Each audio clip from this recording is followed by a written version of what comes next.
જય સ્વયંભૂ કહે છે કે શમ કોને કહેવાય?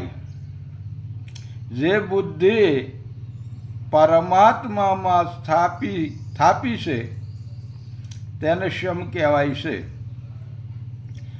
અને દમ કોને કહેવાય? તો ભગવાન કહે કે ઇન્દ્રિયોને વશ કરવી તેને દમ કહેવાય છે મારા વાલા.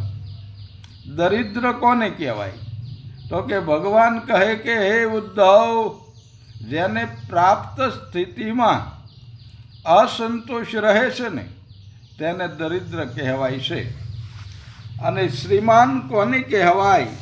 જે કંઈ મળ્યું છે તે મારી લાયકાત કરતાં પ્રભુએ મને વધારે આપ્યું છે મારા વાલા.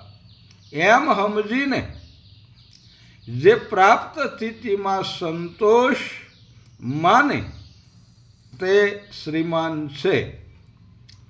પંડિત કોને કહેવાય અને મૂર્ખ કોને કહેવાય? તો ભગવાન કહે છે કે બંધન અને મોક્ષનું તત્વ જાણે એને પંડિત કહેવાય.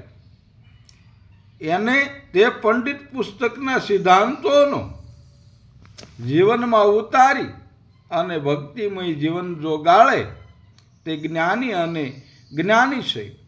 અને મૂર્ખ તે છે જે શરીર સુખમાં ફસાયેલો રહે છે. દેહ વગેરેને જે આત્મા માને એ મૂર્ખ. દેહમાં અહમ બુદ્ધિ રાખે તે મૂર્ખ છે. સાસુ ધન કહ્યું છે કે પ્રભુ કહે છે કે ધર્મ એ જ સાસુ ધન છે મારા વાલા. બોલો સત્ય સનાતન ધર્મ.